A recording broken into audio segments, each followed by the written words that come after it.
Disertación de la doctora Liliana Estupiñón Achuri sobre el tema la autonomía y el enfoque territorial en el acuerdo final para la terminación del conflicto. Buenas noches. Buenas noches.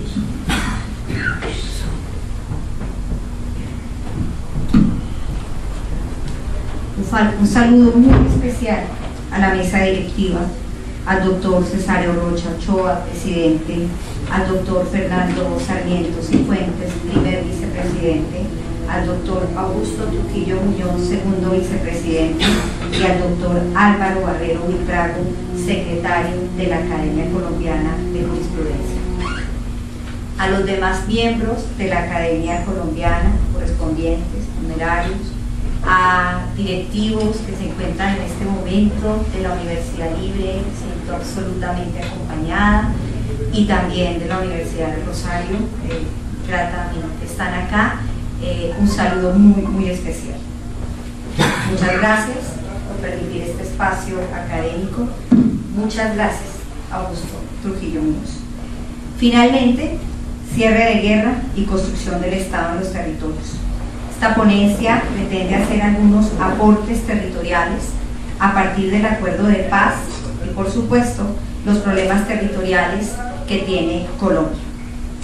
La primera parte, a manera de introducción, la voy a titular Esfuerzos del Estado Centro y de los territorios en la construcción de la paz territorial. En un país de marcada tendencia centralista, hablar de la construcción del Estado en el territorio significa potenciar la presencia del Estado Centro en los territorios periféricos o azotados por el síndrome de la guerra. Eso sí, esta postura se pretende atenuar bajo la agregación de los conceptos de concertación y de coordinación con las entidades territoriales, por medio de los cuales se pretende entonces hacer más respetuoso el acercamiento del Estado Centro. A lo anterior puede agregarse un sinnúmero de tareas a desarrollar por parte de las autoridades locales y la sociedad civil, tampoco prestas, entre comillas, según la literatura centralista, a desarrollar los asuntos de la administración territorial de forma eficiente. Esta clase de lectura está sin dudas significativamente agotada tras el fracaso del modelo de administración territorial adoptado hace más de 100 años y de las diversas constituciones de rango unitario que lo soportaron. Esta orientación centralista pervive en el seno de la Constitución de 1991, a pesar de ser vista por algunos académicos como adalid de una organización territorial atípica e incluso de semilla de un futuro y posible Estado más de raigambre autonómico. Preocupa también que dicho enfoque centralista y a veces jerárquico también aparece de forma contundente tanto en la legislación orgánica, ordinaria e incluso en el acuerdo con las FARC, suscrito entre el gobierno y las FARC, firmado el 24 de noviembre de 2016, a pesar de la supuesta transversalización del enfoque territorial. Otra opción estaría en considerar que el Estado territorial se construye desde abajo, con las comunidades y en plena ejecución de la democracia participativa y de la visualización de sus modelos de desarrollo vocacionales y sostenibles. Una tendencia más a tono con los últimos virajes que ha dado el país en materia de consulta e interpretación del principio de autonomía territorial que estuvo tan conservadoramente leído por la Corte Constitucional hasta el año 2014. Tendencia, por supuesto, que pronto será contrarrestada por la tendencia centralista, el mercado y las lógicas extractivistas y poco sostenibles. Aún así, una propuesta interesante que orienta las salidas constitucionales, legales y políticas para la construcción del Estado en los territorios. En cualquier caso, una combinación de todas las opciones, centro y todos los niveles de gobierno, será necesaria para la búsqueda de la paz territorial.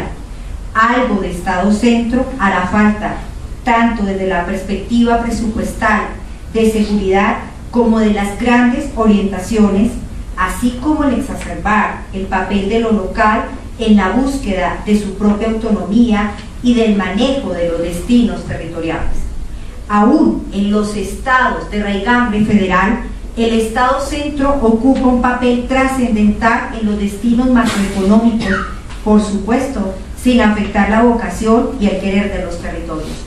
Romper con la tradición centralista no implica el fin del Estado Centro, más bien la moderación del mismo y su responsabilidad frente a la creación del Estado Social de Derecho negado a los territorios colombianos, hasta el punto que la situación de abandono ha sido tildada como de estado de cosas inconstitucional, en la doctrina por supuesto, o de apartheid constitucional, a usanza del tema de la salud y del fenómeno de los desplazados.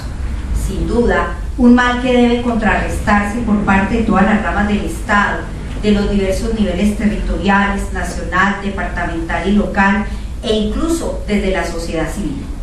Así las cosas, el tema territorial va más allá del artículo primero, 286, 287, 288 y siguientes de la Constitución Política, que entre otros se traduce en autonomía a la colombiana, seriamente limitada por el texto político, por la normatividad orgánica ordinaria e incluso por el inocuo desarrollo de los principios de coordinación, concurrencia y subsidiariedad.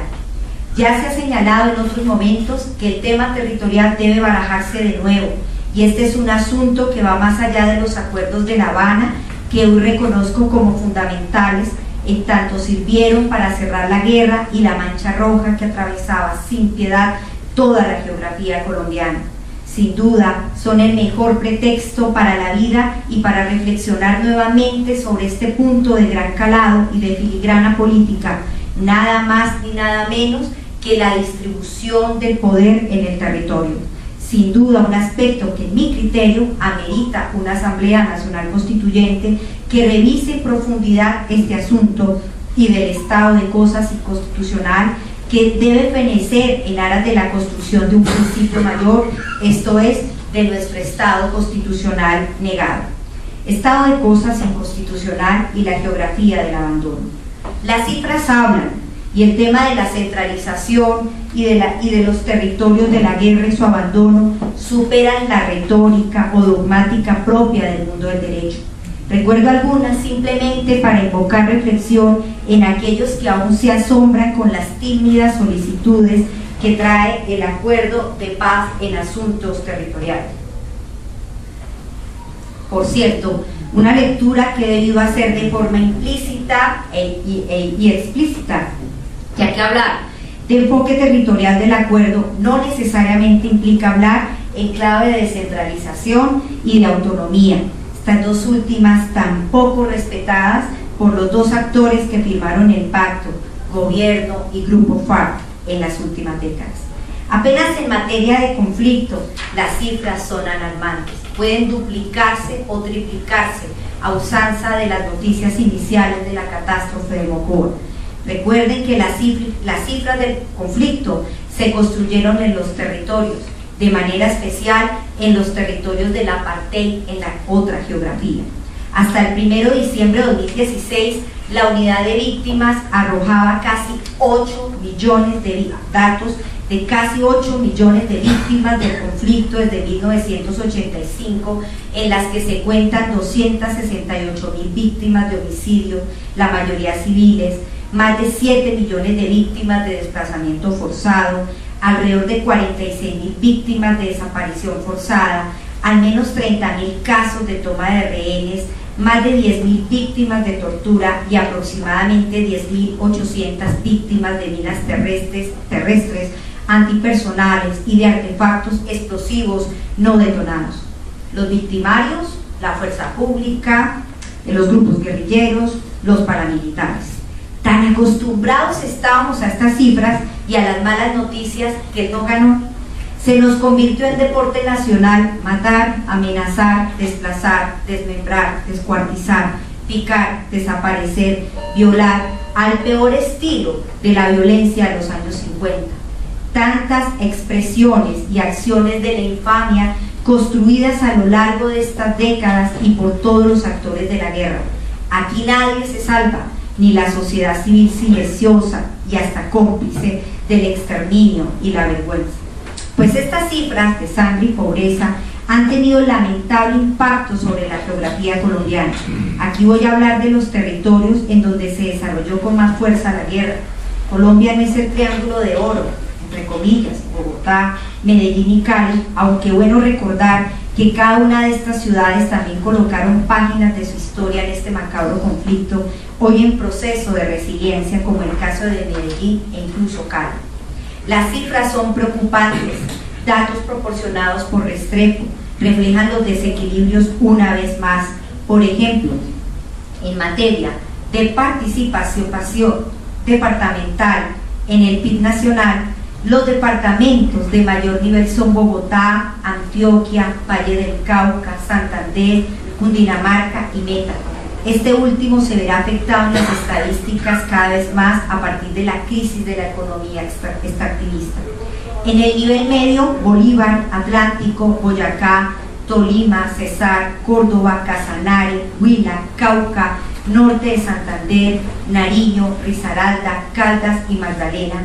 Y de manera especial, los de participación en el PIB más bajo corresponden plenamente con la mayoría de los departamentos que han sido golpeados por la guerra o la pobreza: Guajira, Guainía y Vaupés. Los departamentos ganadores, pero no en todo su territorio, concentran las curules de representación territorial en el Congreso. Otros datos de la geografía de la exclusión la encontramos, por ejemplo, en temas de investigación y desarrollo. Bogotá 31%, Antioquia 11%, Valle del Cauca 9%, Santander 4%, Atlántico 15%, y todo el resto del país 15%. Todas estas cifras reafirman que el centralismo no ha resuelto ni va a resolver el tema de la inequidad.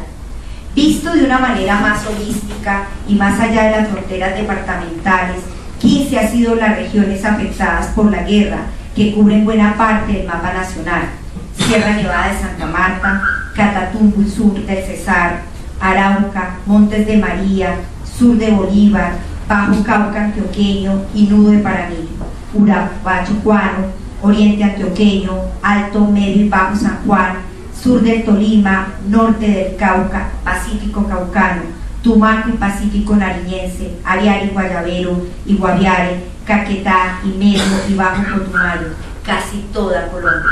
El 80% de los municipios con alta y muy alta incidencia del conflicto armado deben realizar esfuerzos enormes para superar las brechas económicas que les dejó la guerra: déficit cualitativo de vivienda, educación, en salud, en agua potable y saneamiento básico, en justicia, en seguridad, en tejido social, en resiliencia, etc. La presencia del Estado fue la de los fusiles o la del crimen organizado. No puedo extenderme en el tema rural, pero hoy, gracias al acuerdo, el país mira el campo. La mayoría de los territorios de la guerra son rurales y allí las cifras empeoran. El 94% del territorio colombiano es rural, el 32% de la población vive allí. El 77% de la tierra está en manos del 13% de propietarios, pero el 3.6% de estos tiene el 30% de la tierra. De manera especial, la concentración de la tierra y la desigualdad en el campo han crecido en la última década.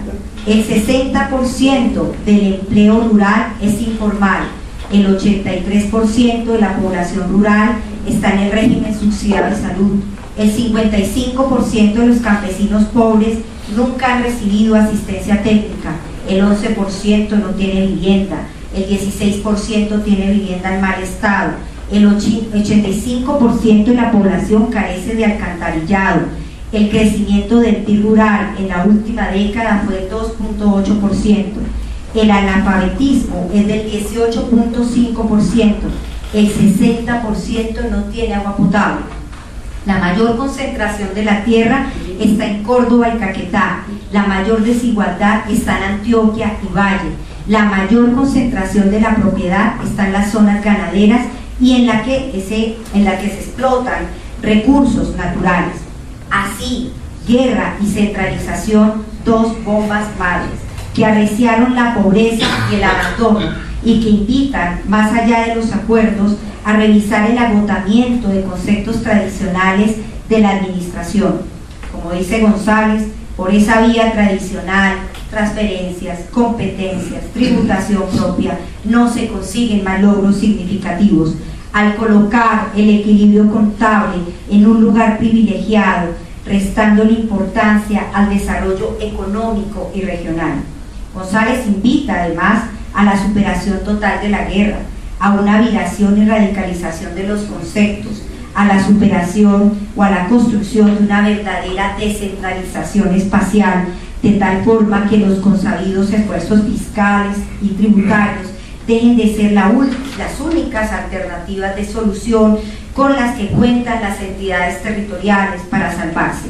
Descentralización de la economía, el autogobierno y verdadera distribución territorial del poder parecen ser el norte. ¿Enfoque territorial de los acuerdos? Sí. ¿Descentralización y autonomía? No. Más de 4 años para construir una propuesta de cierre de guerra entre el Estado colombiano y las FARC. Si bien el actor irregular estaba evidentemente mermado, aún en sus filas tenía miles de combatientes. Aún así, coincidieron las razones para lograr un acuerdo que ha sido considerado por los expertos en cierre de conflictos en el mundo como uno de los mejores. No se detuvo en asuntos meramente militares, fue más allá. Al final, un conflicto de más de 5 décadas ameritaba una historia de cierre complejo. Cada uno de los puntos del acuerdo llevan la impronta del origen y la historia de una guerrilla de origen campesino. He escuchado decir que todo lo que está en el acuerdo ya está en la Constitución o las leyes. Maravillosa lectura. Bajo esa línea la implementación sería más fácil de lo que ahora se nos presenta. A otros que el acuerdo sustituyó la Constitución. Ni lo uno ni lo otro.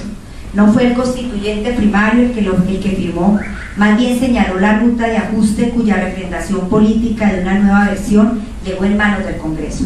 El texto contiene elementos fundamentales para la reconstrucción territorial del Estado, insisto, más de carácter implícito que explícito o más ligados a la lógica de enfoque territorial que de la propia descentralización y de la autonomía.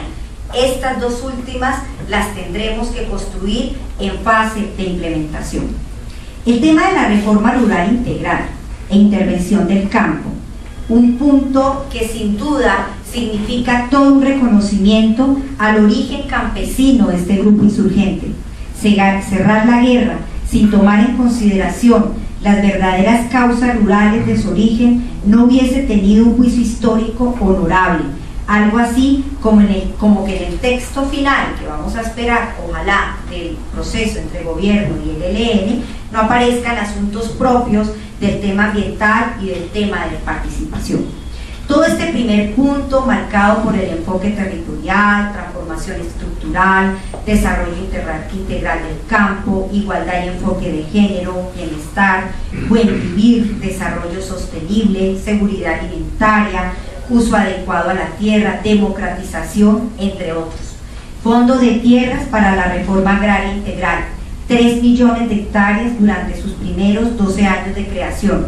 Mecanismos para promover el acceso a la tierra, priorización de personas beneficiarias, trabajadores y trabajadoras con vocación agraria, sin tierra o con tierra insuficiente, restitución de tierra a las víctimas del despojo y del desplazamiento forzado, retorno voluntario, insisto, todo el tema de fortalecimiento de la producción alimentaria, formación y actualización del catastro, punto muy importante para efectos de autonomía e impuesto predial, todo el tema de la protección de las zonas de reserva campesina, asumidas como símbolo de construcción de paz y de garantía de los derechos políticos, económicos, sociales y culturales de los campesinos. Todas estas medidas, acompañadas de la implementación de programas de desarrollo con enfoque territorial, planes nacionales para la reforma rural integral, en general puntos que deben desarrollarse, por supuesto, en los territorios, pero el direccionamiento, tal como se observa en la letra de este primer punto del acuerdo, sigue estando en manos exclusivas del Estado centro. En cualquier caso, la clave de su implementación debe estar a tono de descentralización y autonomía. Sorprende el descuido de estos dos principios en la construcción de este primer aspecto de los acuerdos, muy a tono con el desprecio poco académico y político, o mejor, el agotamiento que existe actualmente sobre los conceptos de descentralización y de autonomía territorial, muy a propósito de su cooptación por las organizaciones criminales y la corrupción. La descentralización, según esta literatura, ha satanizado un poco el tema de la descentralización. La descentralización así entonces cayó presa de la guerra y la corrupción. Luego la solución, y un porcentaje significativo de ella, se encuentra en la lógica de centralidad.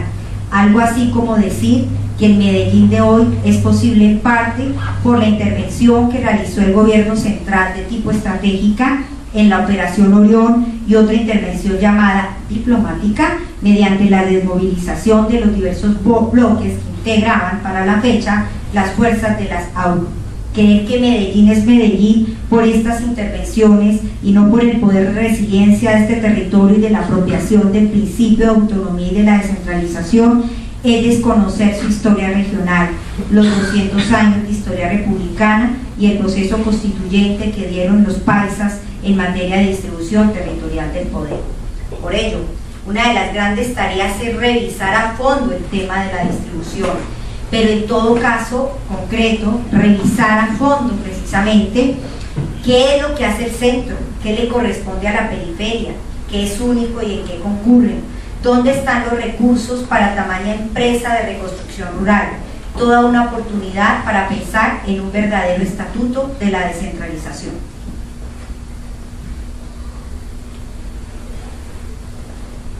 Segundo punto dedicado al tema de participación política, una forma de rememorar o de aliviar la muerte de miles de militantes del viejo partido de la Unión Patriótica, una forma de construir una telaraña diferente para el mundo de la oposición. Hoy ya se perciben frutos de este punto de la agenda de La Habana, unos positivos, otros negativos. Dentro de los positivos, el estatuto de oposición, una deuda histórica con la democracia, y el último informe de la misión electoral especial que, aunque polémico, remueve las fibras del anquilosado y mañoso sistema electoral colombiano. Negativos, la muerte de cientos de líderes sociales. La mano negra no para. Este punto de los acuerdos trata sobre los derechos y garantías plenas para el ejercicio de la oposición política en general y en particular para los nuevos movimientos que surjan luego de la firma del acuerdo final. Garantías de seguridad para los líderes, lideresas, movimientos sociales, defensores, la protesta pacífica, participación ciudadana a través de medios de comunicación comunitarios, reformas del régimen y de la organización territorial, promoción de la representación política de las poblaciones, etcétera, etcétera. En este punto muchos aspectos se tocan con el mundo de la descentralización política e incluso de la representación territorial. Por ejemplo, la creación de las 10 circunscripciones transitorias especiales de paz para la elección de un total de 16 representantes por 2 periodos electorales que gracias, o digamos a partir del tema del no, tuvo un ajuste y se espera que dichas circunscripciones de paz sean realmente entregadas a candidatos y candidatas inscritos por grupos significativos de ciudadanos y ciudadanas, campesinos, víctimas, mujeres y sectores sociales. Pero el debate de la representación territorial es el que más interesa, más implícito que explícito. Se abre con el informe de la misión electoral especial, ya la hora. Se ha hablado en muchos escenarios sobre la subrepresentación o sobrerepresentación de algunos territorios a nivel nacional, regional o local, de manera relacional con el alto o bajo nivel de participación en el PIB nacional. Se distribuyen las curules. Varias de las entidades territoriales de bajo nivel de participación en el PIB nacional quedan excluidas de la representación territorial en el nivel legislativo, ya sea sin representación en el Senado o con inequitativa representación en la Cámara de Representantes. Así las cosas, tal como lo requiere Restrepo, el sistema electoral colombiano excluye de la representación política a 11 departamentos en el Senado de la República, mientras que solo 5 departamentos y la ciudad de Bogotá concentran más del 50% de la representación. En la misma línea, Rodríguez señala que en la Cámara de Representantes también hay una sobrerepresentación de 3 entidades territoriales, Bogotá, Antioquia y Valle, frente a los territorios consabidos que apenas logran 2 curules. La frustrada reforma de equilibrio de poderes apenas hizo una tentativa propuesta que vale la pena volver a revisar. Pero el tema va más allá del Congreso. Al interior de los departamentos también pervive el centralismo y la subrepresentación. Santander, Bogotá, Bucaramanga concentra el 47% de los asambleístas, mientras que 78 municipios, el 90% del total, no tienen representación alguna. El departamento del Cauca presenta igual situación. Su capital, Popayán, concentra el 46% de los asambleístas, mientras 38 municipios, el 83%, carecen de representación. Y el departamento de Caquetá, la concentración se acentúa porque Florencia tiene el 73% del poder en la asamblea, mientras el 81% del departamento no tiene quien lo represente. Así las cosas, poco descabellada aunque tímida, es la propuesta de la misión electoral especial en asuntos de representación territorial. La transformación del Estado unitario colombiano en uno más descentralizado apenas comienza, y el posconflicto es un gran escenario para ello. Mayor descentralización implica mayor participación y representación de los territorios. Para el caso del Congreso, el verdadero fortalecimiento de una Cámara que represente los intereses territoriales. Senado, sigue la propuesta, sin senadores. Si no se revisa, vamos a quedar con descentralización sin representación. Para la Cámara de Representantes, de 161 a 173 representantes, bajo la idea que ningún departamento pierda representantes con respecto al esquema actual, pero eso sí, que ninguno quede con menos de 3 representantes. Para el nivel local, cierre de listas para las asambleas departamentales y consejos, la implementación de la segunda vuelta para los municipios más grandes de Colombia, salvo que el vencedor obtenga al menos 40% de los sufragios y 10 puntos de diferencia con respecto al segundo. La posibilidad de que las ciudades capitales o grandes se puedan subdividir en varios distritos, lo mismo que para el caso departamental. El apartheid territorial podría superarse de alguna manera con estas medidas que a manera de fast track se están tratando de implementar a partir del Acuerdo de La Habana. El tercer punto, denominado fin del conflicto, trata sobre el cese al fuego y de hostilidades, zonas veredales transitorias, campamentos, etc. En general, un punto dedicado al tema de los asuntos logísticos, de la movilización de la guerrilla, de todo el tema del desplazamiento que pudimos presenciar entre enero y febrero y que tiene hoy un número aproximado de 7.000 excombatientes en las zonas veredales transitorias de paz. En este punto específico observo cumplimiento de las FARC, más bien incumplimiento por parte del gobierno, falta de coordinación y celos entre las diversas entidades encargadas de desarrollar el tema de la implementación. No son hoteles 5 estrellas, ni son permanentes. Aún así se escuchan voces de que llegaron para quedarse, que no tienen para dónde irse, y es cierto, han perdido sus referentes familiares. Todo un reto de ingreso a la ciudadanía, a los municipios y precisamente para el régimen territorial.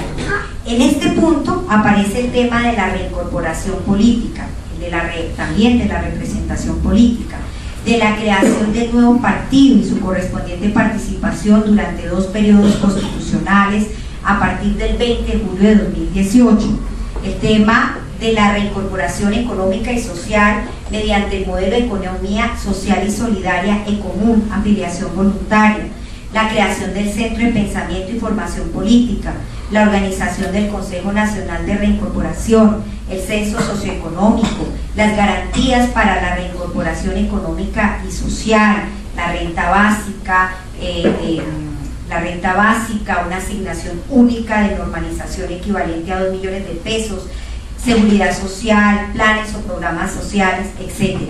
Varios retos.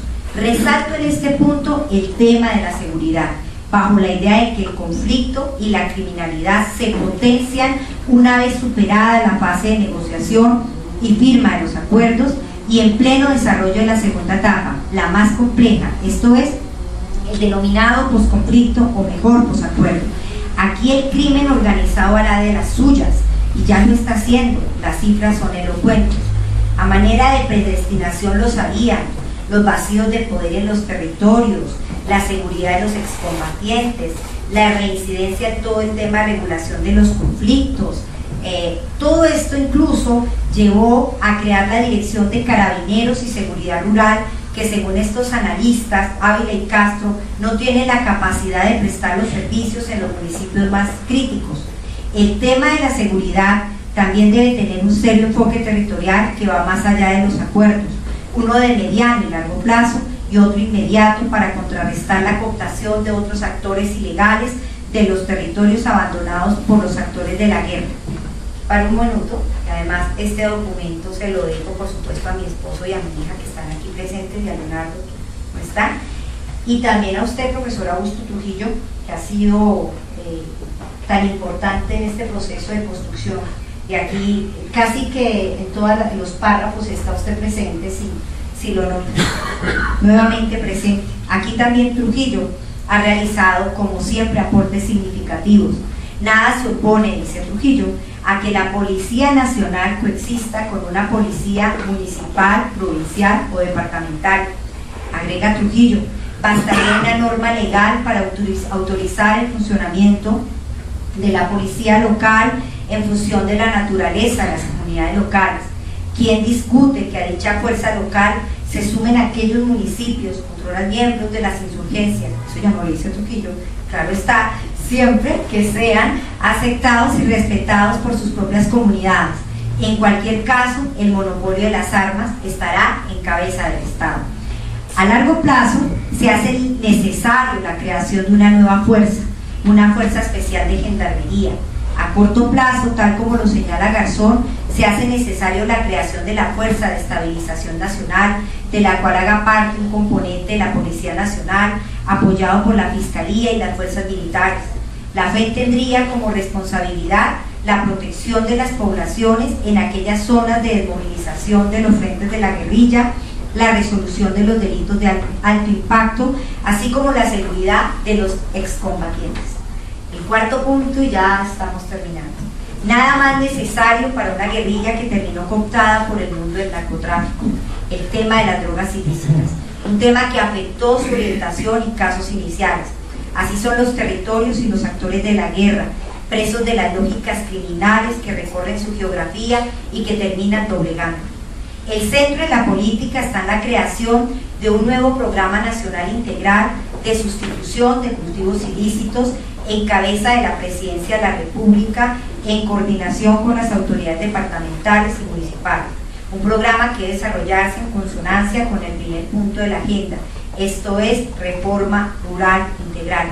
En general se trata de un programa ambicioso ante el incremento de cultivos de hoja de coca. Hoy se habla de 188.000 hectáreas o más, un incremento del 18% con relación al año 2016. En segundo lugar, por el desescalamiento de una cultura narcotizada. Tres son los puntos clave de este tema de sustitución de cultivos ilícitos: el tratamiento a los campesinos cultivadores de coca con enfoque diferencial e incluso de género, el tema del consumo y de salud pública, y finalmente el tema de la comercialización, bandas criminales, narcotráfico y corrupción. Los tres ofrecen un tratamiento diferente. De manera especial encuentro el enfoque territorial en el primero. En este aspecto se resaltan los componentes comunitarios, asambleas, participación, concertación, etc. Pero en este momento cito un párrafo de Eduardo Espinosa, un campesino de 49 años, dedicado 17 años de su vida al procesamiento de la coca. Dice Eduardo: estamos recogiendo nuestra última cosecha para que cuando los del gobierno lleguen a radicar ya no quede nada, dice con amargura. pero arrancarla, ¿cómo vamos a arrancar la hojita si el gobierno no nos trae alternativas para que continuemos cultivando la tierrita? Así las cosas, el tema de la concertación es vital para el desarrollo de tamaña empresa. Las protestas sociales pacíficas y no pacíficas no dan espera. Esta noticia titulada "Cocaleros retienen a 11 policías en la vía Tumaco" reflejan la complejidad de este tema de la sustitución de los cultivos ilícitos. El quinto punto, el de las víctimas, el más importante, pero que irradia todo el acuerdo, el sistema integral de verdad, justicia, reparación y no repetición. Las víctimas, insisto, están en todo el acuerdo. Este no es un punto solamente para los victimarios, para las FARC, es un punto para el país, para los actores de la guerra, pero especialmente para las víctimas. Así lo debemos leer y construir. Estos principios lo dicen todo: reconocimiento a las víctimas, reconocimiento a la responsabilidad, satisfacción de los derechos de las víctimas, participación de las víctimas, etc. A su vez, el sistema está integrado por la Comisión para el Esclarecimiento de la Verdad, la Convivencia y la No Repetición, la Unidad Especial para la Búsqueda de Personas dadas por desaparecidas en el contexto y en razón del conflicto armado, Jurisdicción Especial para la Paz, integrada por una sala de amnistía, indulto, un tribunal para la paz, medidas de reparación integral para la construcción de la paz y garantías de no repetición. El artículo 7º transitorio del acto legislativo número 1 del 4 de abril de 2017 señala que dicha JEP está compuesta por la Sala de Reconocimiento, Verdad, Responsabilidad y Determinación de los Hechos y Conductas, la Sala de Definición de las Situaciones Jurídicas, la Sala de Amnistía, el Tribunal para la Paz, Unidad de Investigación y Acusación, la Secretaría de la Jurisdicción. El tribunal es el órgano de cierre y máxima instancia de la Jurisdicción Especial para la Paz. Estará conformado por 2 secciones de primera instancia, una sección de revisión de sentencias, una sección de apelación y la sección de estabilidad y eficacia. Pero para mis asuntos y los de esta posesión, el tema que me interesa no es el de la JEP, el tema que me interesa es el de la justicia territorial de la paz. Así como lo digo, justicia territorial de la paz. Aquí, en este punto, nuevamente aparece el profesor Trujillo, que reconoce que el tema de la justicia en los territorios, tanto de la justicia formal como no formal, es un tema crítico. Trujillo, sobre este punto, que no lo toca el acuerdo, señaló la necesidad de incluir a la ciudadanía y las autoridades territoriales en el tema de la administración de justicia, permitiendo que concurran en su diseño y sostenimiento. Esta propuesta es bien revolucionaria, muy importante para el caso de la justicia en los territorios del posconflicto.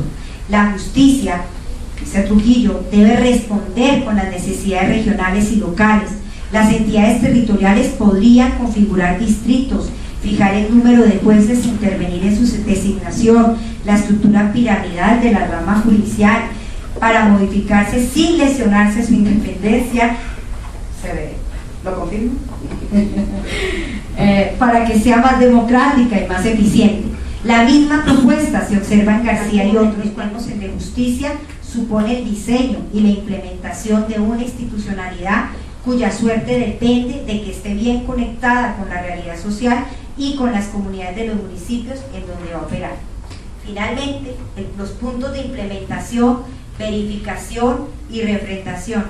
Por fin encuentro el acuerdo las palabras de autonomía y descentralización. Por fin se invocan los principios de coordinación, concurrencia y subsidiariedad. Insisto, es un mero reconocimiento final y por lo tanto el tema, insisto, debe trabajarse mucho en la fase de implementación. Apenas observo retórica y poco desarrollo de concertación con las entidades territoriales. Parten de la base que las competencias ya existen y que el reto está en la concertación. Más allá de esto, el posconflicto realmente invita a un desarrollo gradual, flexible y asimétrico en el tema competencial, una tarea que sigue sin desarrollo en Colombia. Otro aspecto ahí, en este punto, el de los recursos.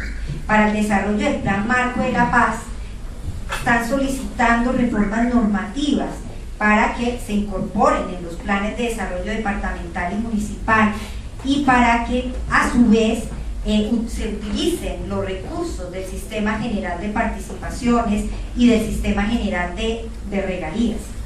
Si bien el gobierno es responsable de la ejecución del acuerdo, tal como se dice en este punto, le recuerdo que la guerra se hizo en los territorios y la paz también se hará en dichos territorios. El dinero no da para tanto. Da grima el tema de los recursos. Se habla de medidas para que con estos incipientes recursos del Sistema General de Participaciones y Sistema General de Regalías y otras formas de financiación se implemente o se dé lugar a este proceso de implementación de los acuerdos.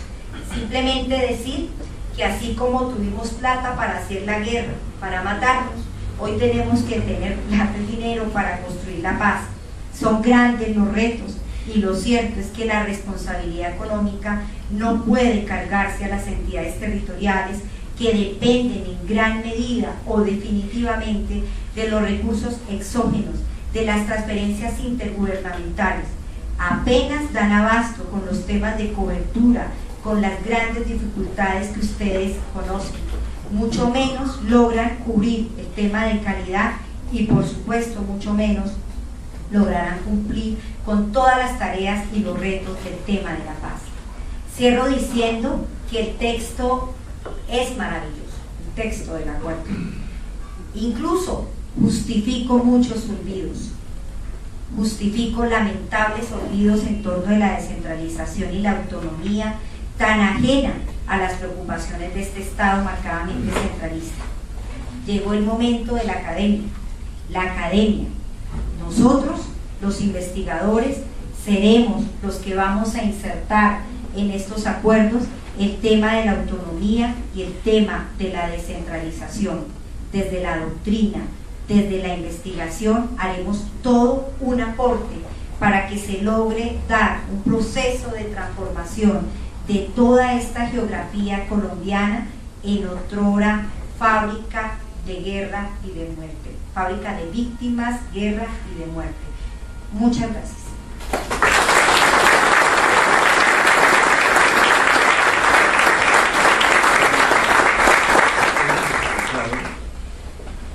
Una brillante intervención por parte de la doctora Liliana Estupiñán Cachuri.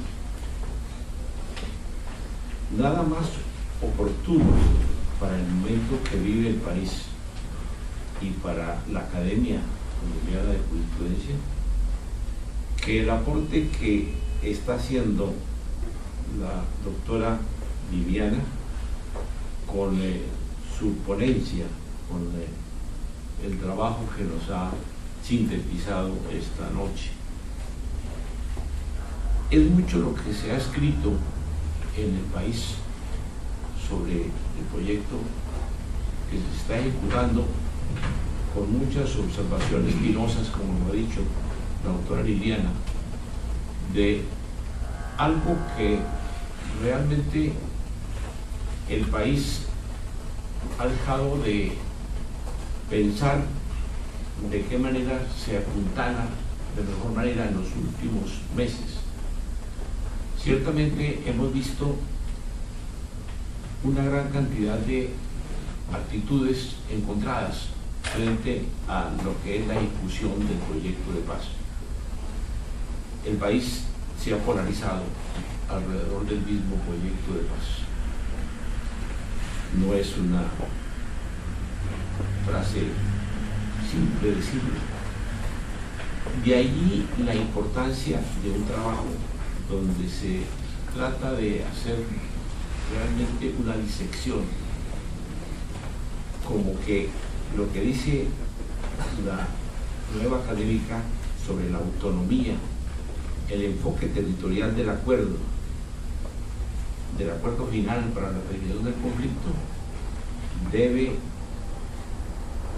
tener en cuenta las críticas jurídicas, sociales, objetivas que le está haciendo la nueva académica Liliana Estupiñán Cachuri.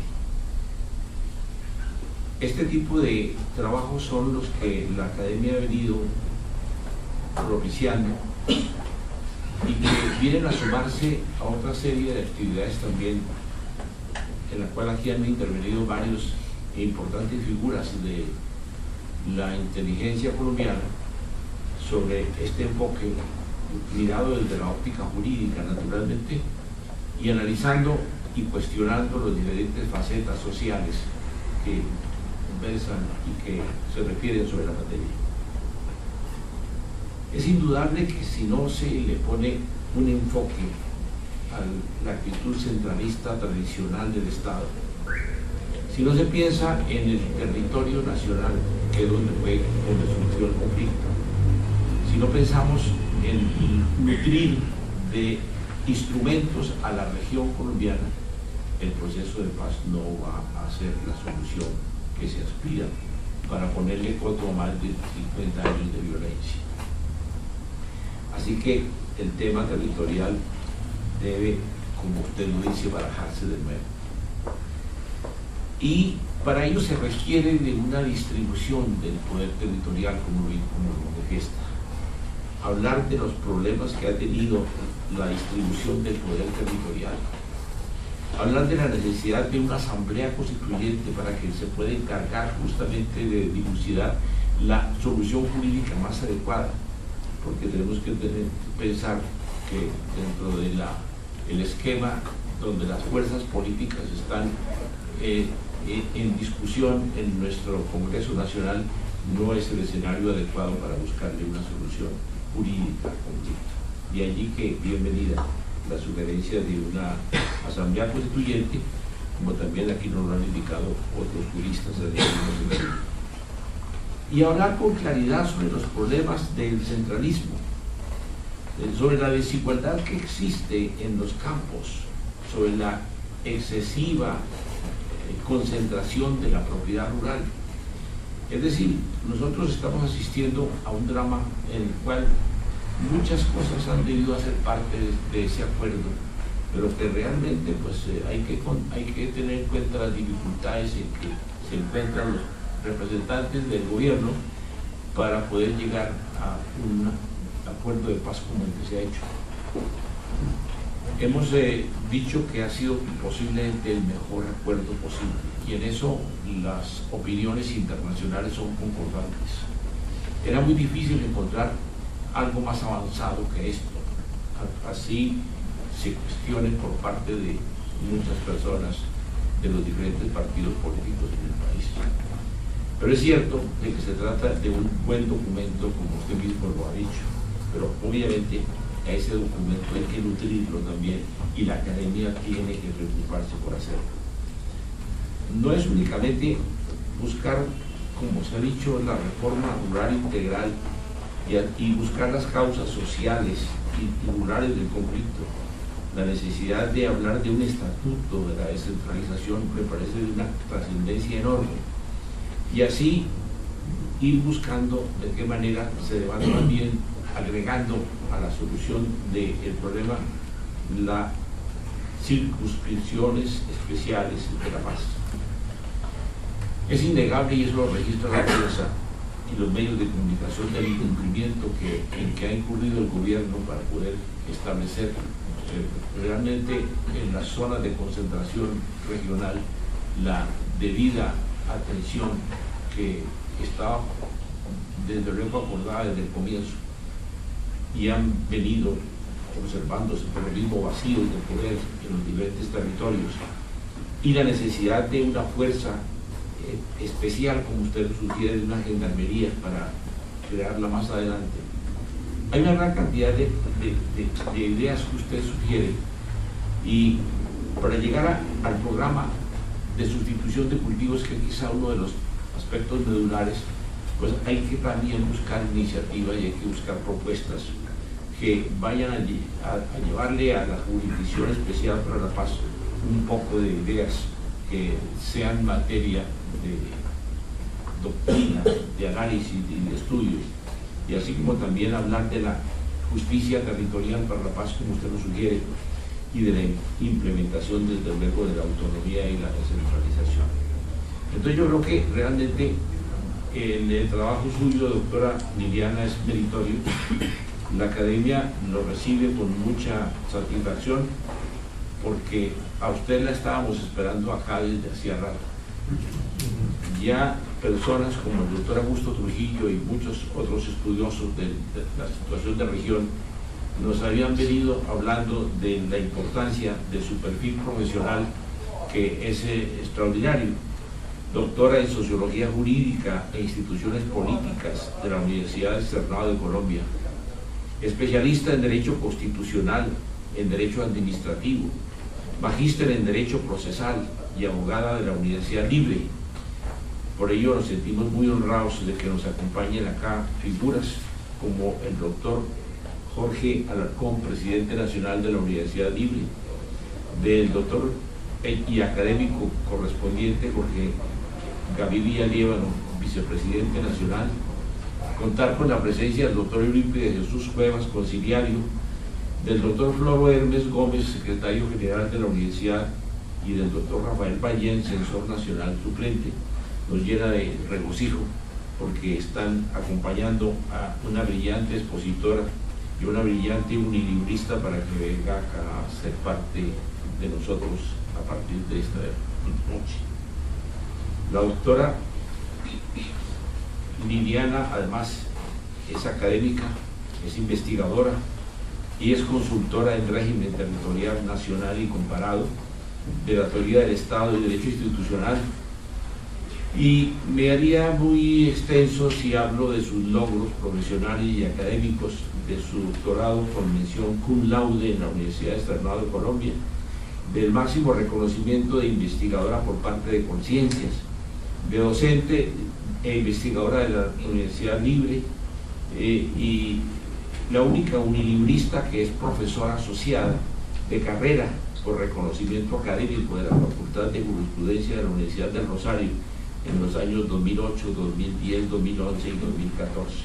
Así que bienvenida, doctora Liliana, a entrar a ser parte de un grupo de intelectuales, de juristas, donde existe la libertad de pensamiento de la mayor amplitud y donde usted aquí va a dejar la huella impresa de manera indeleble de la fuerza de su pensamiento.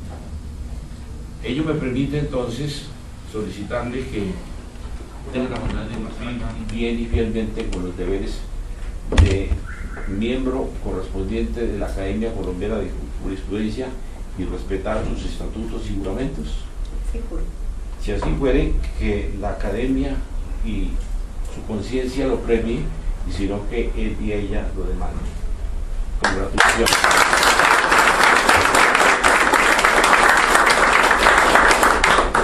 Pueden sentarse.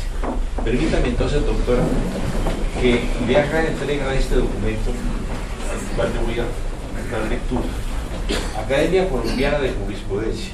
La señora doctora Liliana Estupiñana Chuy ha sido inscrita en esta corporación como miembro correspondiente en atención a los méritos y demás circunstancias que concurren en ella, y para que conste se le inscribe el presente diploma en Bogotá al 19 de abril de 2017. El presidente, el vicepresidente y el secretario tengan la bondad de recibirla.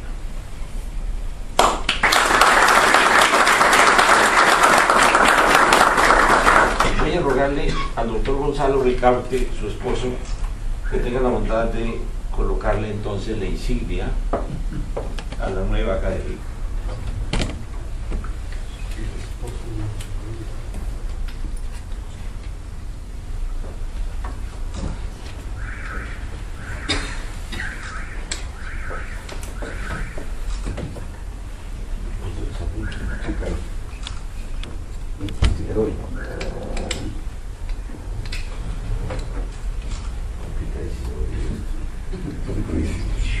Inefable, ¿no? Sí.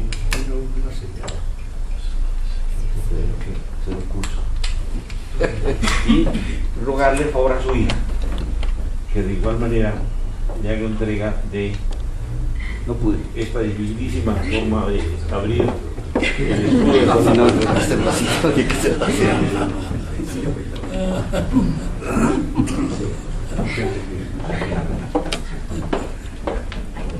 Y finalmente le ruego al doctor Fernando Sarmiento, el vicepresidente, que le haga entrega de los estatutos de esta corporación. Acerca de lo que está jurado y su cumplimiento.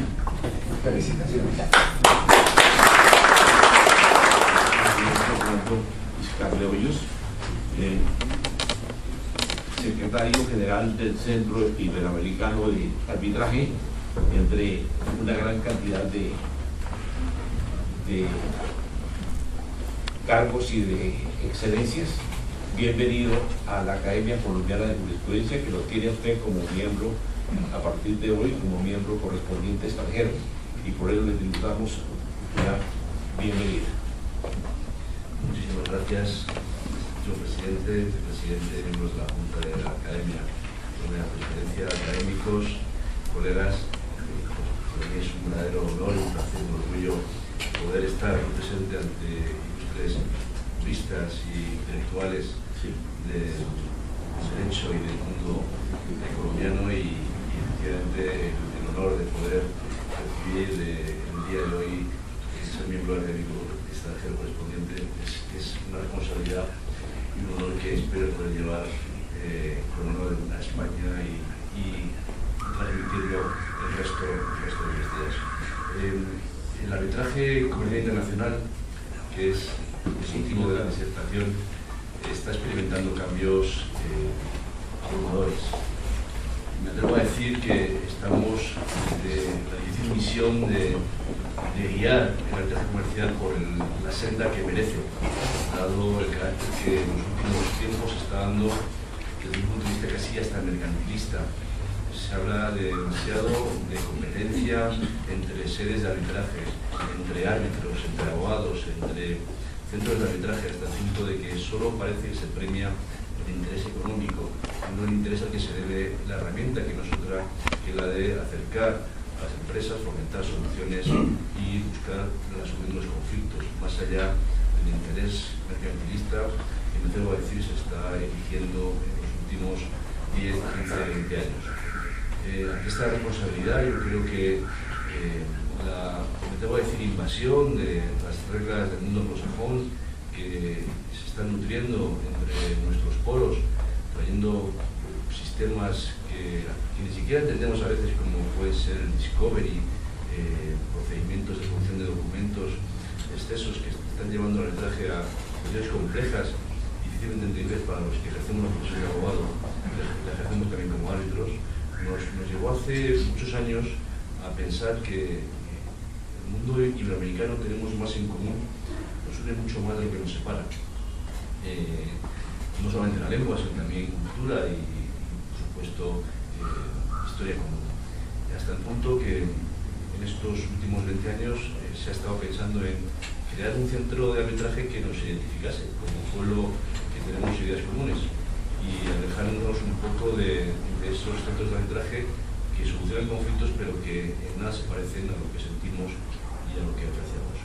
En ese tiempo se trabajó con el Instituto, ciertamente, hasta hace unos 8 o 10 años, en los que tuvimos la suerte de contar con apoyo de personas e instituciones como la Unión Iberoamericana de Colegios de Educación de Abogados, como la presencia de don Enrique Iglesias al frente de la Secretaría General Iberoamericana, que llevaron a guiar a los 19 países iberoamericanos de América y la península ibérica a buscar soluciones a partir de un centro de arbitraje común, y un tronco común que fuese un centro de arbitraje distinto a los que ya existían en el sistema arbitral internacional.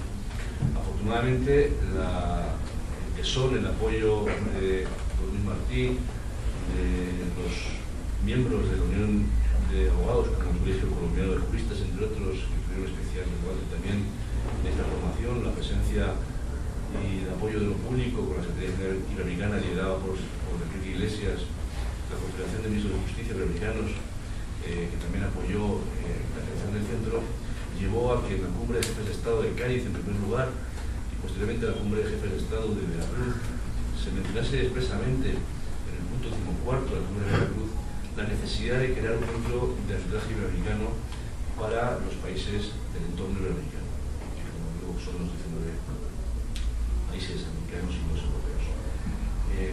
A partir de ahí se trabajó con mucha insistencia y se firmó un acuerdo marco en Brasil en el año 2000, en Brasil y en el año 2012, que llevó después a la constitución del Centro Iberoamericano de Arbitraje en Buenos Aires en el mes de febrero del año 2015. El Centro de Arbitraje Iberoamericano lo constituyen actualmente 63 entidades, principalmente colegios de abogados, cámaras de comercio, patronales de empresarios, universidades y otras instituciones.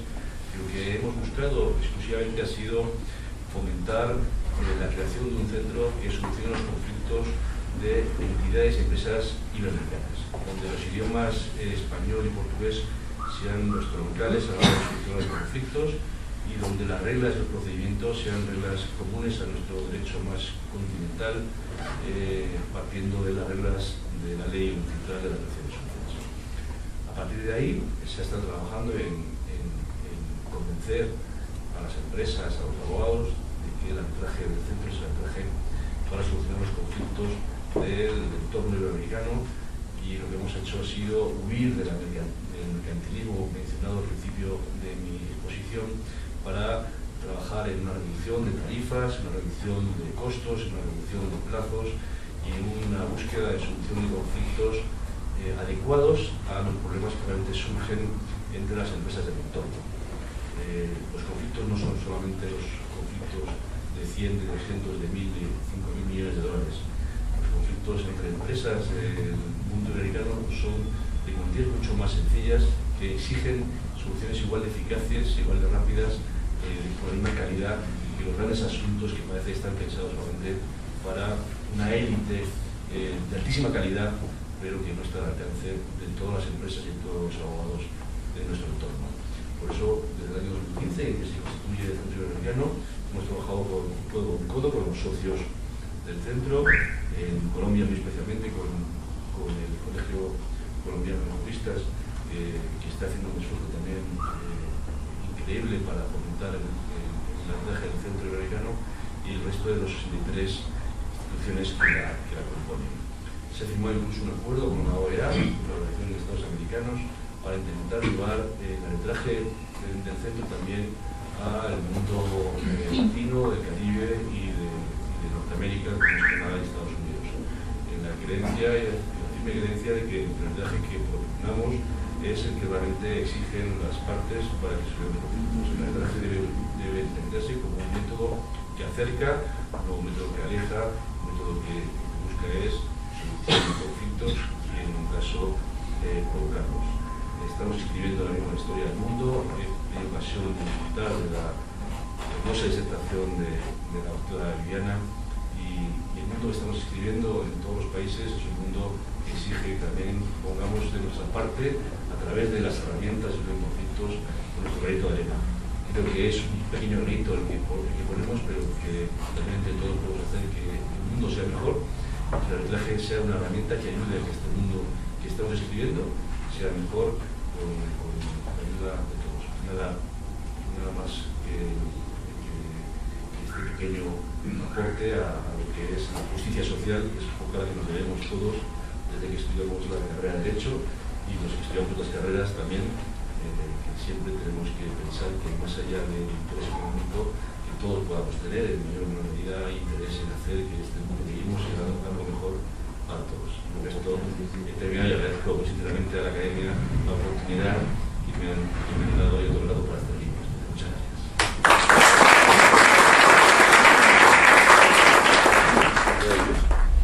Tenerlo usted acá hoy como un nuevo miembro correspondiente extranjero. Usted, como licenciado en Derecho en 1991 por la Universidad CEU de San Pablo de Madrid, en Business College de Madrid, máster de práctica jurídica y máster en asesoría empresarial en el Centro de Estudios Financieros de Madrid. Más de 15 años dedicado al arbitraje. Es secretario general de la Asociación Europea de Arbitraje y preside el Centro de Mediación y Solución de Conflictos CEMED y la Corte Hispano-Marroquí de Arbitraje. Es miembro de muchas juntas, codirector y profesor titular, máster de acceso a la abogacía, modelos de resolución, etc. Profesor Íscar de Hoyos es además diputado tercero del Ilustre Colegio de Abogados de Madrid. Muy bienvenido, doctor. En virtud de lo anterior, quiero también solicitarle si usted jura cumplir bien y fielmente con los estatutos de la Academia Colombiana de Jurisprudencia en su condición de miembro correspondiente extranjero. Juro. Si así lo hiciere, que Dios, la patria colombiana, la patria española y la Academia Colombiana de Jurisprudencia lo premien, y si no, que él y ellos lo demanden. Bienvenido. Y me permite que le lea este documento que le entrega gustoso. Academia Colombiana, pueden sentarse, por favor. Academia Colombiana de Jurisprudencia, el señor doctor Javier Fernando Íscar de Hoyos ha sido inscrito en esta corporación como miembro correspondiente extranjero en atención a los méritos y demás circunstancias que concurren en él, y para que conste, se les pide el presente diploma en Bogotá a 19 de abril de 2017, el presidente, el vicepresidente y el secretario. Tengan la bondad. Muchas gracias. Quiero rogarle al doctor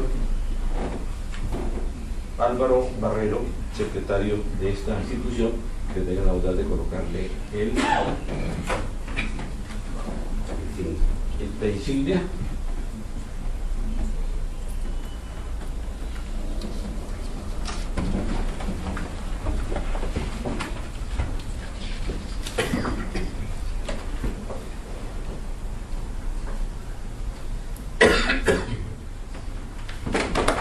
Y también le ruego al doctor Fernando Sarmiento que tenga la bondad de colocarle también la insignia de Solano. Con mucho gusto, presidente.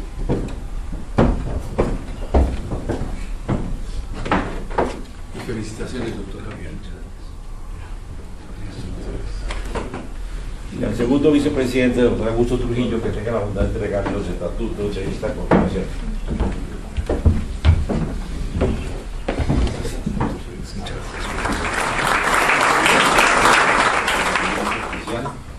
Fernando Sarmiento Cifuentes, árbitro emérito de este centro, por su fecunda trayectoria profesional en el mundo del arbitraje, como miembro de la lista de esta institución y por sus aportes a la práctica del arbitraje en Colombia.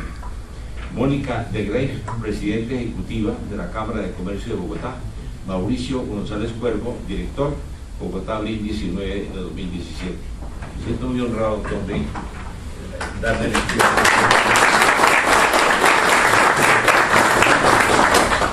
Este es un merecimiento, no diría que inmerecido, merecido, pero en relación con una persona modesta y sencilla que quiere expresar los mejores sentimientos de agradecimiento a la universidad que lo formó, que es la Universidad Libre, en las que me especialicé, en la Universidad Javeriana, donde terminé un doctorado que estoy presentando próximamente mi tesis en los días próximos.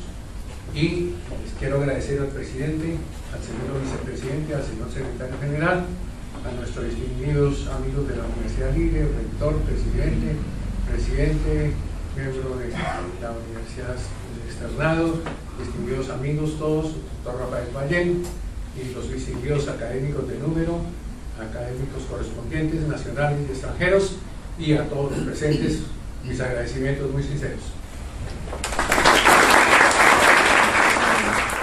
Quiero saludar también al doctor Fernando Dayón, director nacional de la Universidad Libre, y al doctor Milton Chávez, nuevo consejero de Estado. Así que muy complacido de tenerlos acá. Ha concluido el orden del día, señor presidente. El octavo es libre. Entonces, declaramos clausurada la reunión de hoy y los invitamos a un video de honor en el primer piso.